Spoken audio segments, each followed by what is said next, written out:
नमस्कार TYBN विद्यार्थी मित्रों। आज हम हिंदी भाषा और लिपि नामक पुस्तक में से शॉर्ट नोट का जो प्रश्न है, देवनागरी लिपि की वैज्ञानिकता सिद्ध कीजिए, यह प्रश्न की आज हम चर्चा करेंगे। अगले वीडियो में हमने देवनागरी लिपि का विकास वह प्रश्न की चर्चा की और आज हम देवनागरी लिपि की वैज्ञानिकता इस प्रश्न को विस्तार से समझेंगे। तो सबसे पहले प्रश्न की प्रस्तावना से हम कोई भी लिपि वह वैज्ञानिक कब बनती हैं, तो शुरुआत में उसमें कुछ कमियां होती हैं, दोष होते हैं, फिर आगे उन कमियों एवं दोषों में सुधार लाकर फिर उस लिपि की विशेषताओं के आधार पर वैज्ञानिकता में प्रवेश करती हैं।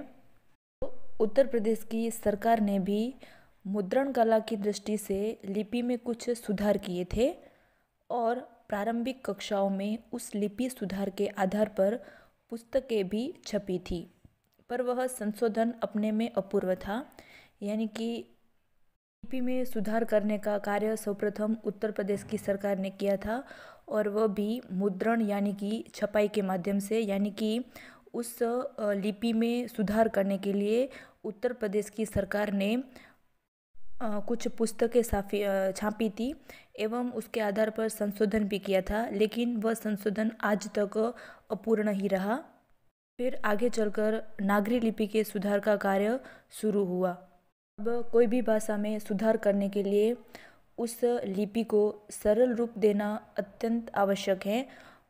दूसरी ओर लिपि को सरल रूप देने के लिए केंद्रीय सरकार द्वारा टंकण और छपाई की दृष्टि से भी सुधार किए गए। टंकण यानी कि टाइपिंग करके उस लिपि में सुधार किए जा रहे थे, किंतु लिपि का सुधार लादा नहीं जा सकता। जनता ने इन सुधारों को अपनाया नहीं। लिपि के पूर्ववत प्रयोग हो रहे हैं। वास्तव में भाषा लिपि के सुधार दशमलव के सिक्कों के सुधार नहीं है जिन पर सरकारी नियंत्रण हो सके। किसी भी देश में भाषा और लिपियाँ बदलते बदलते ही बदलती हैं। यानी कि भाषा या फिर लिपि कोई छोटा मोटा कार्य नहीं है कि सरकार ने आज निर्णय दिया, आज आदेश किया और दूसरे दिन जनता उस निर्णय को अमल में लेके आए। भाषा एक जटिल कार्य है और वह वक्त के साथ ही धीरे धीरे बदलती है। अगर हम अंग्रेजी भाषा की बात करें तो उसमें सुधार थोड़ी तेज़ी से ला सकते हैं, क्योंकि अंग्रेजी भाषा है वो दफ्तरी कामकाज होते हैं या कार्यालय के कामकाज होते हैं, उसमें ही हम इस्तेमाल करते हैं। लेकिन देवनागरी लिपि है उसके साथ हमारा एक संबंध जुड़ा हुआ है, यानी कि हम व्यवहार से ही देवनागरी लिपि का उपयोग करते हैं, तो वह बदलते बदलते ही बदलेगी। वास्तव में देखें तो समय के प्रयोग ही नागरी लिपि में सुधार कर सकते हैं, समितियों के रिपोर्ट नहीं। यानी कि समिति ने आज एक रिपोर्ट जाहिर कर दी कि देवनागरी लिपि में सुधार करना है, तो सुधार है वो वक्त रहते ही होगा। यानी कि जनता उसको अपनाएगी, फिर उसको अमल में लाएगी, तभी उसमें धीरे धीरे सुधार आएगा। इस प्रकार लिपि में सुधार करने के कार्य वह धीरे धीरे ही लादे जा सकते हैं। तो मित्रों, अभी प्रस्तावना देखने के बाद हम देवनागरी लिपि के गुण या फिर उनकी विशेषता इनकी चर्चा करेंगे। यानी कि देवनागरी एक वैज्ञानिक लिपि है, तो वैज्ञानिक लिपि होने के नाते उसके गुण एवं विशेषताएं क्या हैं। तो सबसे पहले हम देखें तो उनकी पहली विशेषता है वर्ण विभाजन में नैतिकता। अब देवनागरी के जो वर्ण हैं यानी कि स्वर एवं व्यंजन, उनका वर्गीकरण वैज्ञानिक पद्धति पर किया जाता है। साथ ही स्वर और व्यंजन वैज्ञानिक ढंग से क्रमबद्ध दिए हुए होते हैं। अब हम देखें तो देवनागरी में कुल 52 वर्ण हैं, जिसमें से 14 स्वर हैं एवं 35 व्यंजन हैं, और इन दोनों के अलावा 3 संयुक्त अक्षर भी हैं। व्यंजनों का वर्गीकरण उच्चारण, स्थान एवं प्रयत्न के आधार पर किया गया है।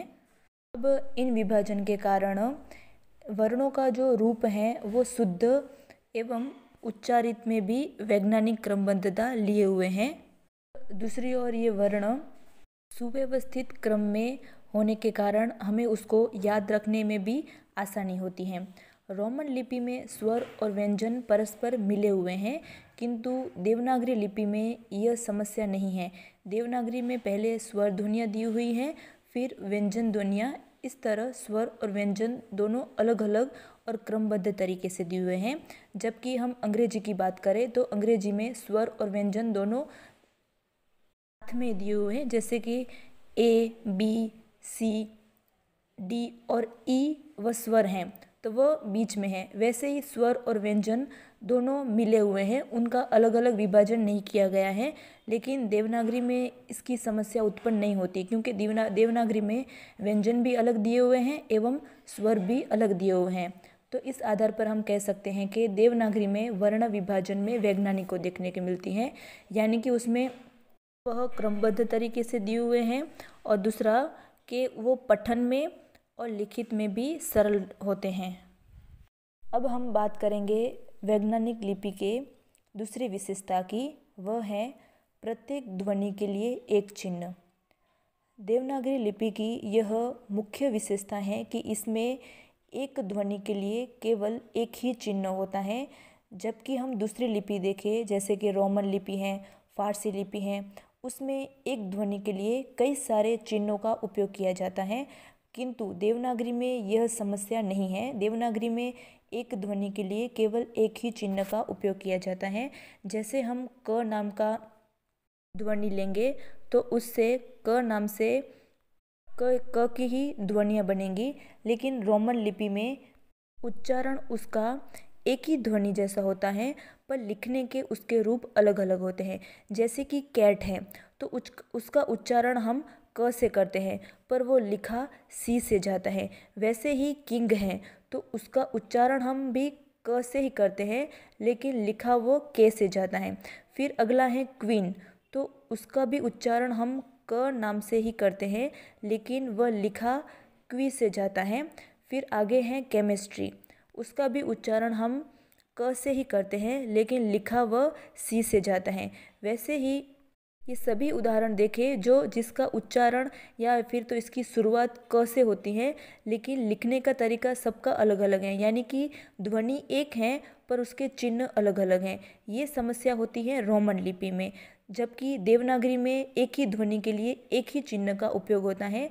इस प्रकार ध्वनि की बात करें तो देवनागरी की यह सबसे बड़ी विशेषता कहलाएगी। अब हम तीसरी विशेषता की बात करें तो अपरिवर्तनीय उच्चारण। अपरिवर्तित उच्चारण यानी कि देवनागरी के उच्चारण में या फिर बोलने में उसका रूप है वो परिवर्तित नहीं होता। उसको हम जैसा ही लिखते हैं ठीक वैसा ही उसे पढ़ा जाता है। जबकि रोमन लिपि में एक वर्ण के शब्द में जिस रूप में उच्चारित होता है दूसरे शब्द में उसका रूप बदल जाता है, यानी कि रोमन लिपि में लिखने का तरीका भले वही हो, लेकिन पढ़ने का स्वरूप उसका बदल जाता है। जैसे कि हम उदाहरण के तौर पर ले तो बट हैं, उसको लिखने का तरीका है BUT और उसको पढ़ा जाता है बट। फिर दूसरा है PUT, उसका लिखने का तरीका वही है जो बट का लिखने का तरीका है, लेकिन उसको पढ़ा जाता है पुट। फिर अगला उदाहरण देखें तो CT, इसका उच्चारण स से होता है, और दूसरा है कैमल, तो उसका उच्चारण होता है क से। तो दोनों का उच्चारण स और क से होता है, लेकिन लिखने में दोनों सी से शुरू होते हैं। इस प्रकार यहाँ कई सारी विभिन्नताएं देखने को मिलती हैं, लेकिन देवनागरी में उसका रूप परिवर्तित नहीं होता। हम एक अक्षर जैसा लिखते हैं वैसा भी दूसरा ही अक्षर लिख सकते हैं और उसी तरह हम उसे पढ़ भी सकते हैं। तो देवनागरी का रूप है वह परिवर्तित होता। अब हम चौथी विशेषता को देखें तो वह विशेषता है उच्चारण और लेखन में एकरूपता, यानी कि बोलने और लिखने का रूप एक समान। देवनागरी लिपि में जो बोला जाता है वही लिखा जाता है। इसे देवनागरी लिपि की मुख्य विशेषता माना गया है। लेकिन रोमन लिपि में यह विशेषता नहीं है। वहाँ उच्चारण और लेखन दोनों में भिन्नता होती है, यानी कि लिखा कुछ और जाता है एवं उसका पढ़ा भी कुछ और जाता है। जैसे कि हम अगर देवनागरी में लिखेंगे नॉलेज, तो उसको जैसे लिखेंगे वैसा का वैसा ही हम उसे उच्चारण करेंगे, यानी कि पढ़ेंगे। लेकिन रोमन लिपि में नॉलेज का लिखने का तरीका भी अलग है एवं उसको पढ़ा भी कुछ और जाता है। वैसे ही दूसरा उदाहरण है नाइफ का। तो हम देवनागरी में नाइफ को जैसे लिखेंगे वैसे का वैसा उसे पढ़ेंगे, लेकिन रोमन लिपि में उसका लिखने का तरीका के से होता है, यानी कि उसका शुरुआत लिखने की के से होकर होती है, लेकिन उसको पढ़ते हैं हम नाइफ, यानी कि के है वो एक साइलेंट वर्ण है। तो यहाँ पर लिखा कुछ और गया है एवं उसको उच्चारण भी अलग होता है। वैसे ही है साइकोलॉजी, तो यहाँ पर पी नाम का व्यंजन है वह साइलेंट है, तो यहाँ पर भी लिखने का तरीका अलग है एवं उच्चारण का भी अलग है। इस प्रकार देवनागरी में बात करें तो जैसा लिखा जाता है वैसा का वैसा ही उसे पढ़ा जाता है, लेकिन रोमन लिपि में उच्चारण भी अलग होता है एवं लेखन भी अलग होता है।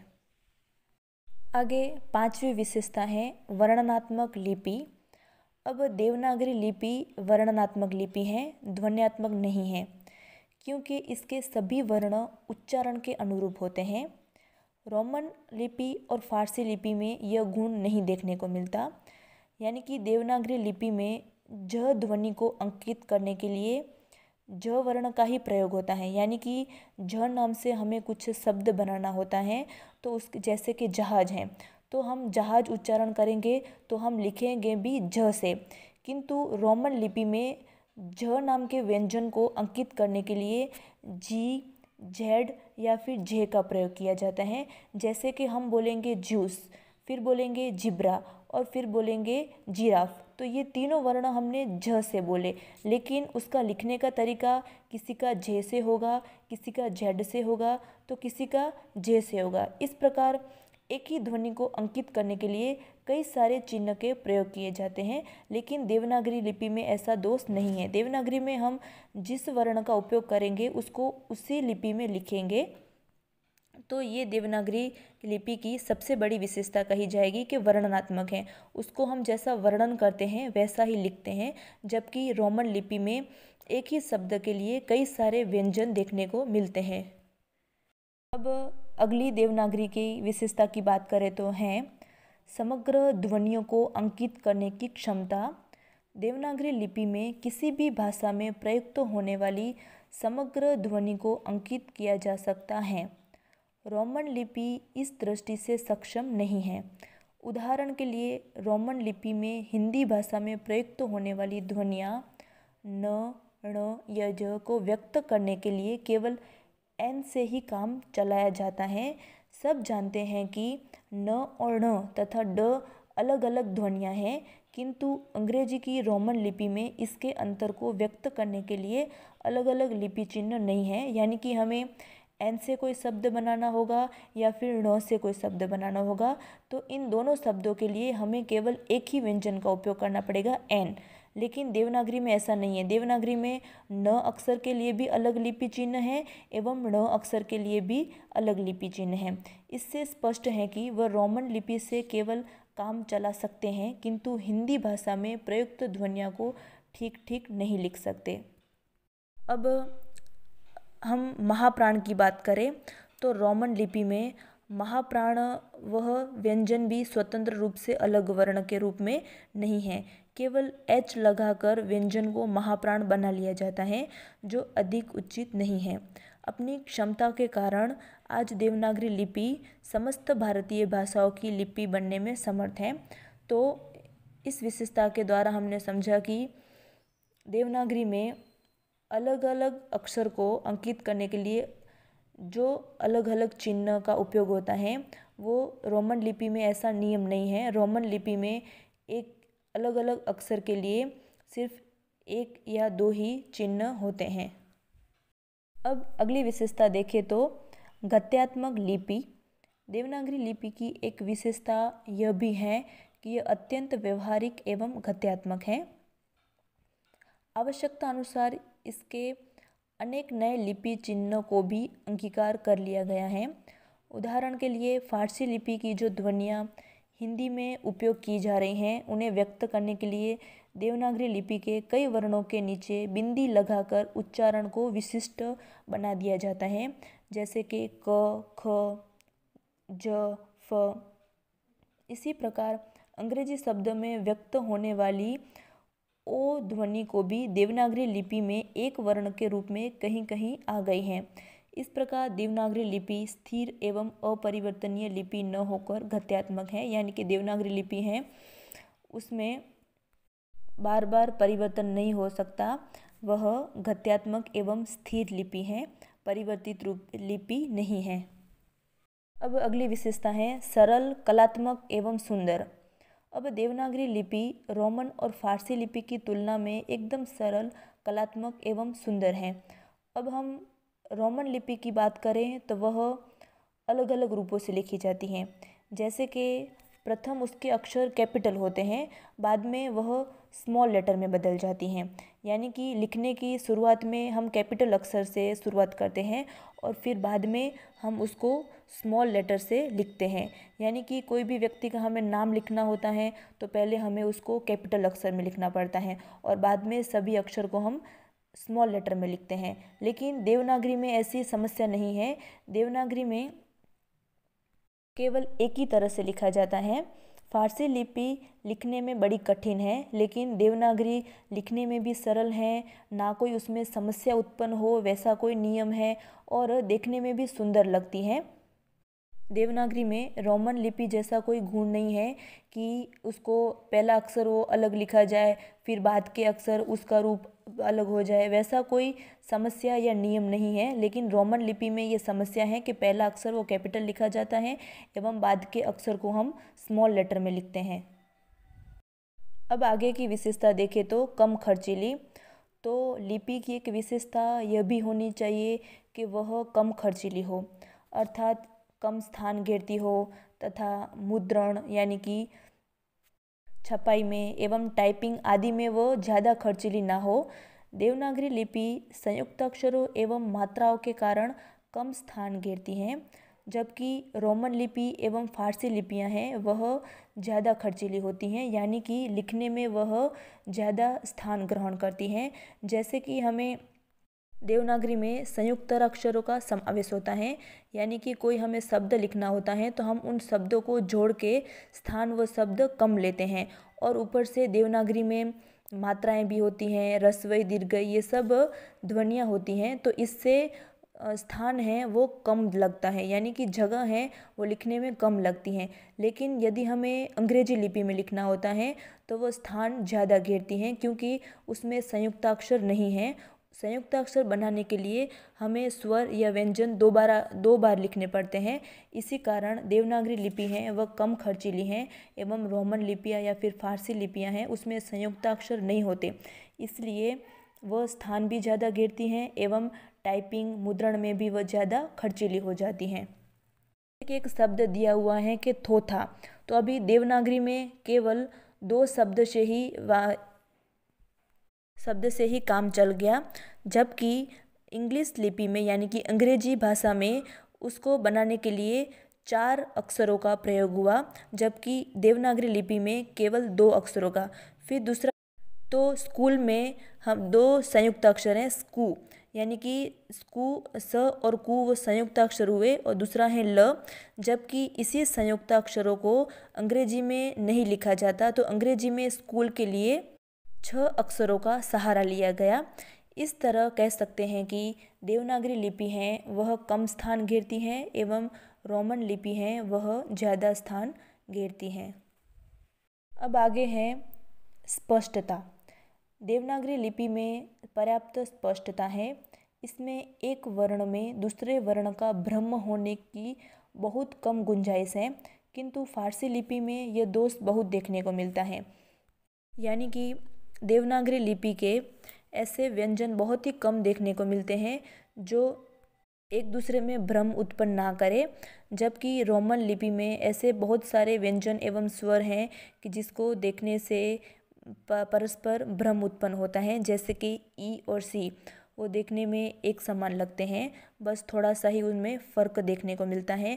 फिर दूसरे हैं ओ और क्यू, ये भी देखने में समान लगते हैं। तो इन अक्षरों को देखकर हमें भ्रम होता है कि ये कौन सा व्यंजन या फिर स्वर है। हमारी थोड़ी सी भी गलती से उसका अर्थ एवं वाक्य पूरा बदल सकता है। इसी कारण देवनागरी लिपि में इस बात की स्पष्टता है, किंतु रोमन लिपि में कई सारे ऐसे व्यंजन एवं स्वर हैं जिससे भ्रम उत्पन्न हो सकता है।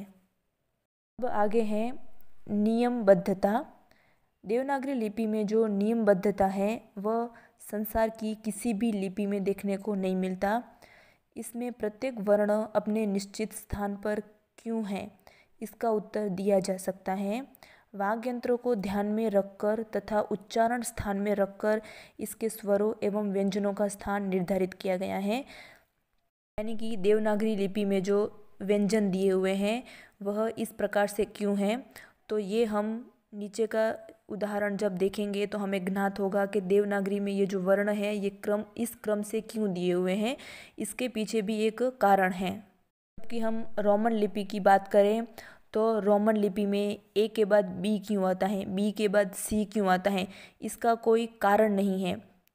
देवनागरी में क के बाद ख क्यों आता है, ख के बाद घ क्यों आता है, इसका ठोस कारण है कि क्यों ये व्यंजन एक दूसरे के क्रमबद्धता में दिए हुए हैं। लेकिन रोमन में क के बाद बी, ए के बाद बी क्यों आता है, इसका कोई कारण हमें ज्ञात नहीं होता। हम देखें कि क ख ग ग ग हैं वो कंठे ध्वनियाँ हैं, यानी कि कंठ से उत्पन्न होने वाली ध्वनियाँ हैं। फिर च छ ज और ज वे तालव्य ध्वनियाँ हैं, यानी कि तालु से उत्पन्न होने वाली ध्वनियाँ हैं। फिर ट ठ ड ढ एवं ण वे मूर्धन्य ध्वनियाँ हैं। त थ द ध एवं म व दंत्य ध्वनियाँ हैं। फिर हैं प फ ब भ म, ये ओष्ठ्य ध्वनियाँ हैं, यानी कि बोलते वक्त दोनों ओष्ठों का मिलाप होता है। फिर हैं य र ल एवं व अंतस्थ ध्वनियाँ हैं। एवं अंतिम में स स एवं ह वे ऊष्म ध्वनियाँ हैं। इसी प्रकार इन्हीं कारण से ये देवनागरी की ध्वनियाँ व लिपिबद्ध यानी कि क्रमबद्ध तरीके से दी हुई हैं, यह इनका क्रम का कारण है। जबकि ABCD में ये कारण हमें देखने को नहीं मिलता कि ए के बाद बी क्यों आता है, इसकी कोई वजह या फिर कारण नहीं है। लेकिन देवनागरी में क के बाद ख क्यों आता है, उसका कारण दिया हुआ है कि अमुक ध्वनियाँ हैं वह कंठ्य हैं, वह तालव्य, मूर्धन्य, अलग अलग प्रकार से सभी ध्वनियाँ दी हुई हैं। तो अब हम देखेंगे देवनागरी लिपि के दोष। अभी तक हमने विशेषताओं को समझा, अब हम देखेंगे दोष। जैसे कोई भी चीज़ अच्छी होती है तो उसमें थोड़े बहुत तरीके से हमें उसमें बुराई भी देखने को मिलती है। तो हमने देवनागरी लिपि की विशेषताएं देखी, लेकिन इन विशेषताओं के साथ साथ उसमें कुछ दोष भी पाए गए हैं। तो अब हम देवनागरी लिपि के कौन से दोष हैं उसकी हम चर्चा करेंगे। अब यदि हम देवनागरी लिपि की दोष की बात करें तो सबसे पहला उसमें दोष या कमी आएगी देवनागरी लिपि के ऊपर सिरोरेखा बनाना। उसमें सिरोरेखा बनाना ये देवनागरी का एक दोष कहा जाएगा, क्योंकि यदि देवनागरी के ऊपर सिरोरेखा नहीं होती तो भी उसका अर्थ भी वही रहता और वाक्य भी वही रहता। सिरोरेखा के होने या ना होने से शब्द में या फिर अर्थ में कोई फर्क नहीं पड़ता। तो यह देवनागरी का एक दोष माना जाएगा कि ऊपर सिरोरेखा करना। सिरोरेखा करने से समय की बर्बादी भी होती है एवं बार बार परेशानियां भी होती हैं। इसके कारण देवनागरी लिपि में सिरोरेखा करना एक समस्या जैसा कार्य है। तो इसके कारण समय की भी बर्बादी होती है। तो सिरोरेखा करना वो एक दोष माना गया है। दूसरा है कि देवनागरी लिपि में कुछ चिन्ह में एकरूपता नहीं है। जैसे कि र नाम की ध्वनि में एकरूपता देखने को नहीं मिलती। यहाँ पे र के 4 रूप देखने को मिलते हैं। जैसे धर्म है तो धर्म में भी र का समावेश होता है। फिर कर्म है तो कर्म में भी र का समावेश किया जाता है। फिर है पृथ्वी, तो उसमें भी अलग चिन्ह के द्वारा र का प्रयोग किया जाता है। एवं ट्रेन, तो उसमें भी विभिन्न चिन्ह लगाकर र का उच्चारण किया जाता है। इस प्रकार देवनागरी में कोई चिन्ह ऐसे हैं जिसमें एकरूपता देखने को नहीं मिलती। देवनागरी में कोई अक्षर ऐसे हैं जो दो प्रकार से लिखे जाते हैं। फिर दूसरा दोष है कि देवनागरी की मात्राओं का, यानी कि देवनागरी में चारों तरफ मात्राएं फैली हुई हैं। यदि हम देखें तो ऊपर नीचे दाएं बाएं इस चारों प्रकार मात्राओं का फैलाव पड़ा है। तो ये देवनागरी का एक दोष माना जाएगा कि देवनागरी में मात्राएं बहुत आती हैं, दाएं से बाएं फिर ऊपर से नीचे इस तरफ चारों ओर मात्राएं लगानी पड़ती हैं। तो यह देवनागरी का एक दोष माना जाएगा। मात्राएं लगती हैं, उसका कोई व्यवस्थित नियम नहीं है, कोई भी मात्रा कहीं भी लग सकती है, जैसे ऊपर नीचे दाएं बाएं। आगे हम देखेंगे तो देवनागरी के कोई वर्ण ऐसे हैं जो पढ़ने में एवं लिखने में परेशानी उत्पन्न कर सकते हैं, जैसे कि व है एवं दूसरा है ब। तो ये दोनों वर्ण हैं वो दिखने में एक समान लगते हैं एवं हमारी जरा सी भी भूल के कारण उसका अर्थ बदल सकता है। फिर है म और भ, ये भी दिखने में उसमें थोड़ा ही फर्क हमें देखने को मिलता है। यदि हमारी थोड़ी सी भी कुछ गलती हो जाएगी तो वो पूरा शब्द या फिर वाक्य ही बदल जाएगा।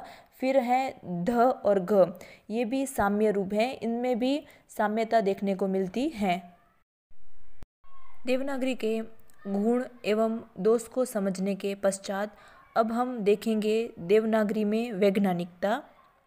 तो यहाँ तक हमें ज्ञात हुआ कि देवनागरी लिपि एक सर्वश्रेष्ठ एवं सर्वाधिक वैज्ञानिक लिपि है।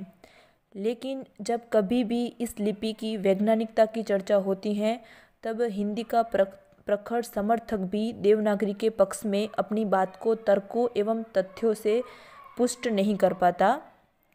तो चलो अब हम देखते हैं कि देवनागरी में ऐसी कौन से वैज्ञानिकता के गुण शामिल किए गए हैं। तो अब हम देवनागरी के वैज्ञानिकता की बात करेंगे तो सबसे पहला उसका मुद्दा आएगा ध्वन्यात्मक लिपि, यानी कि देवनागरी एक ध्वन्यात्मक लिपि है, अर्थात इसमें जैसा बोला जाता है वैसा ही लिखा जाता है, इसे कहते हैं ध्वन्यात्मक। यानी कि जैसी ध्वनि होती है वैसे उसे लिखित रूप भी होता है। दूसरे शब्दों में इसके प्रत्येक अक्षर का जो नाम है वही उसका उच्चारण है, यानी कि देवनागरी में जो जैसा अक्षर है उसका उच्चारण भी वही है। यथा क का नाम व उच्चारण भी क है, यानी कि क को हम लिखते भी क हैं और उसका उच्चारण भी क करते हैं, जबकि अन्य लिपियों में ऐसा नहीं है। तो अभी हम उदाहरण लेंगे अंग्रेजी अक्षर एच का। तो एच का नाम एच है परंतु उच्चारण ह होता है, यानी कि हमें बोलना होता है हेल्थ।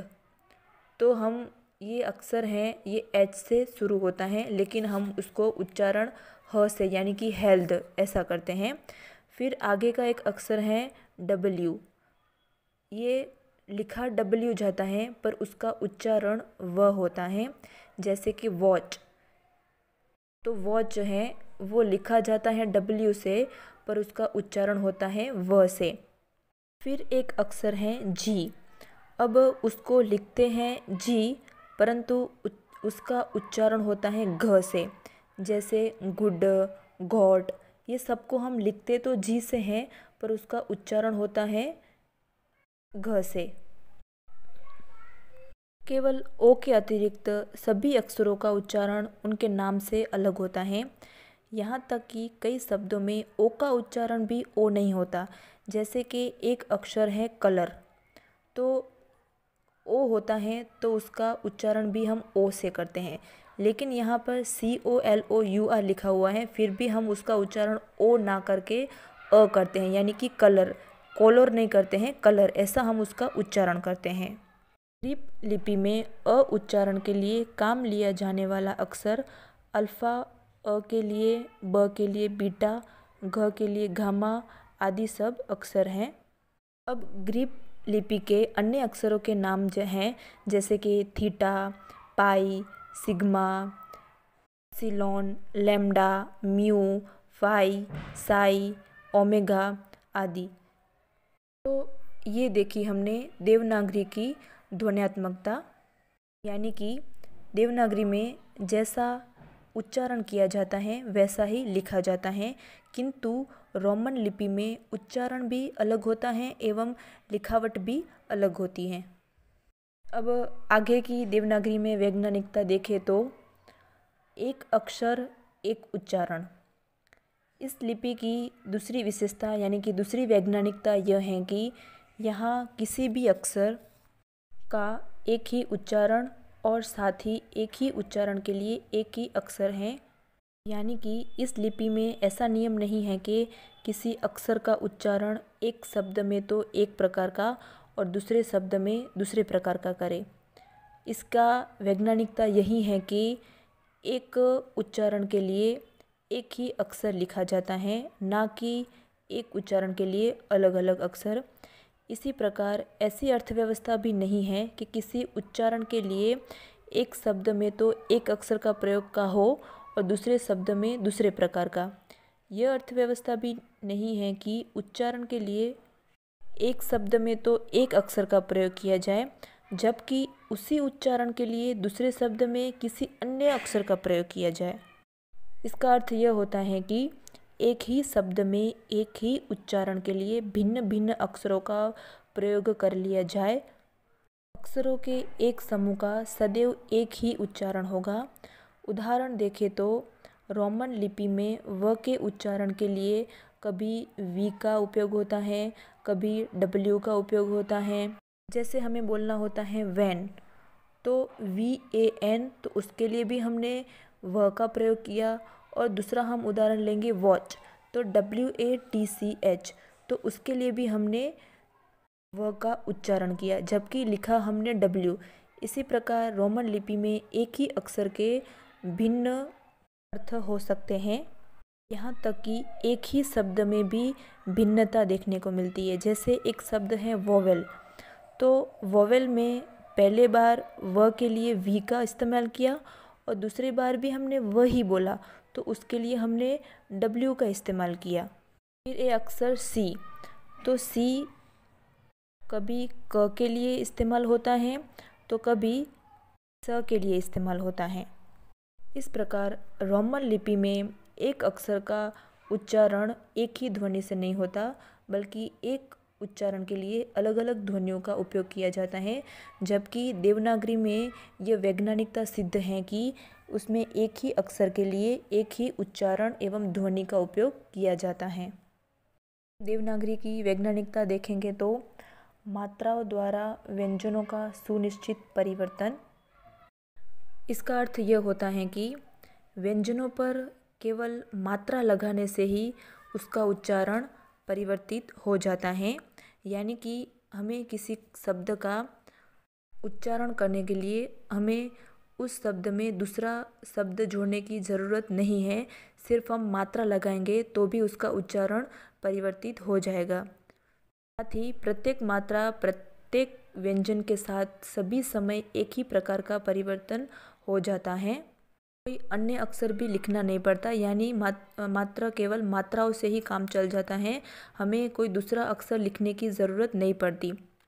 प्रत्येक मात्रा प्रत्येक व्यंजन के साथ सभी समय एक ही प्रकार का परिवर्तन करती हैं, भिन्न भिन्न प्रकार के परिवर्तन नहीं होते। जैसे अंग्रेजी का एक अक्षर है पुट, यही पुट शब्द का लिखने का तरीका तो एक है, किंतु बट में ये बुट ना होकर बट रहेगा, और यही शब्द वापस लिखेंगे तो कुट का कुट ना होकर कट रहेगा, अर्थात बट और कट में सी प्रभावहीन हो जाता है। काइट होता है किंतु सीट भी होता है। देवनागरी लिपि में ऐसा कोई भ्रम नहीं है कि देवनागरी लिपि में केवल मात्रा लगाने से ही उसका रूप परिवर्तित हो जाता है, उसमें हमें रूप परिवर्तित करने के लिए बाकी अन्य अक्षर लगाने की ज़रूरत नहीं पड़ती। और देवनागरी में हम एक अक्षर जैसा लिखेंगे तो बाकी दूसरे का हमें उच्चारण अगर वैसा ही करना होगा तो हम उस अक्षर को वैसा ही लिखेंगे, ना कि अलग अलग रूप देंगे। एक मुद्दा है मूक अक्षर नहीं होते। मूक यानी कि साइलेंट, यानी कि देवनागरी में साइलेंट अक्षर नहीं होते। देवनागरी लिपि में प्रत्येक अक्षर का उच्चारण होता है, यानी कि देवनागरी लिपि में कोई अक्षर ऐसा नहीं है जो उच्चारण विहीन हो, यानी कि सभी अक्षरों का उच्चारण होता ही है। परंतु रोमन लिपि में हमें साइलेंट वर्ड यानी कि मूक अक्षर देखने को मिलते हैं, जैसे कि लाइट। अभी लाइट में जी अक्षर साइलेंट है। फिर अगर हम नो देखें तो नो में क नाम का अक्षर है वो साइलेंट है। फिर नाइफ की बात करें तो नाइफ में भी के अक्षर हैं वो मूक अक्षर हैं। फिर हम नी की बात करें तो बोलते हैं हम उसको नी, पर उसमें के नाम का अक्षर साइलेंट है। अब हमने जो देवनागरी के ये विशेषताएं देखी, तो ये तो इसकी केवल साधारण विशेषताएं कही जाएगी। वास्तविक और मुख्य विशेषताएं तो बहुत अधिक ही वैज्ञानिक विशेषताएं हैं। अब देवनागरी लिपि की वैज्ञानिक विशेषताएं तो इतनी विस्तृत हैं कि उन्हें कुछ पंक्तियों में अथवा 2-4 पृष्ठों में व्यक्त करना मुश्किल है। तो मित्रों, अभी तक हमने देवनागरी लिपि की विशेषताएं, उसके दोष एवं देवनागरी लिपि की वैज्ञानिकता देखी। अब हम देखेंगे देवनागरी लिपि में जो सुधार के प्रयत्न किए गए हैं उसकी हम चर्चा करेंगे। तो देवनागरी लिपि एक आदर्श लिपि है, शास्त्रीय लिपि है, तथा कुछ न्यूनताएं या कमियां इसमें हैं जिसके सुधार के प्रयत्न किए जा रहे हैं। जैसे देवनागरी की विशेषताएं हैं, वैसे भी देवनागरी की कुछ कमियां या फिर तो दोष भी हैं। तो इन दोष को या फिर कमियों को सुधारने के लिए सुधार समितियां कार्य में लगी हुई हैं। तो अब हम उनके बारे में देखेंगे। तो देवनागरी लिपि में समय समय पर अनेक सुधार एवं संशोधन होते रहे, जिसे देवनागरी लिपि का विकासात्मक इतिहास कहा जा सकता है।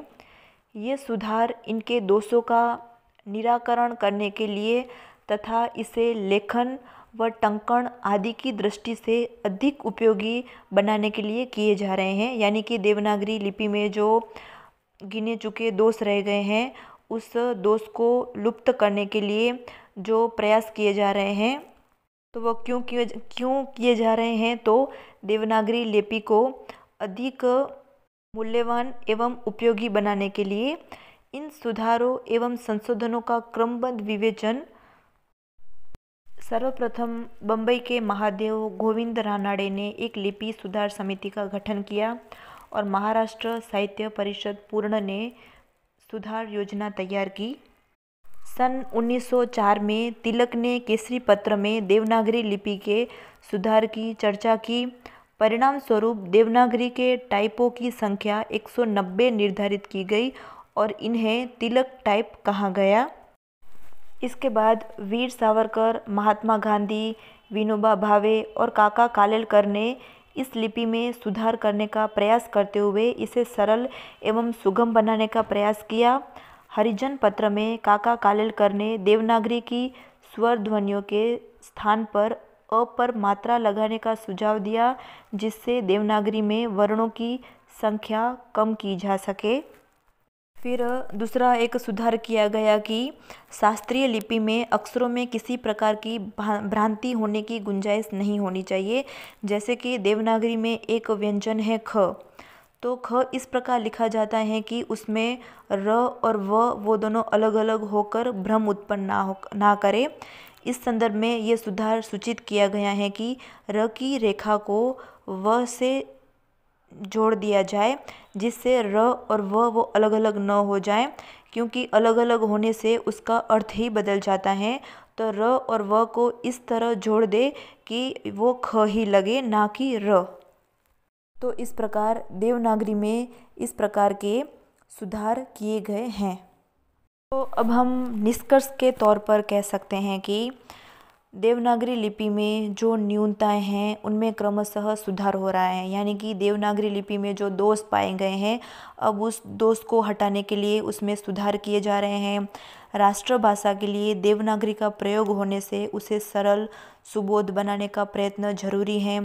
सूर्य रेखा को अब अनिवार्य नहीं माना गया है। इसका कारण राष्ट्रभाषा के रूप में हिंदी के प्रचार प्रसार के लिए उसकी लिपि को सरल से सरल बनाना है। धन्यवाद मित्रों।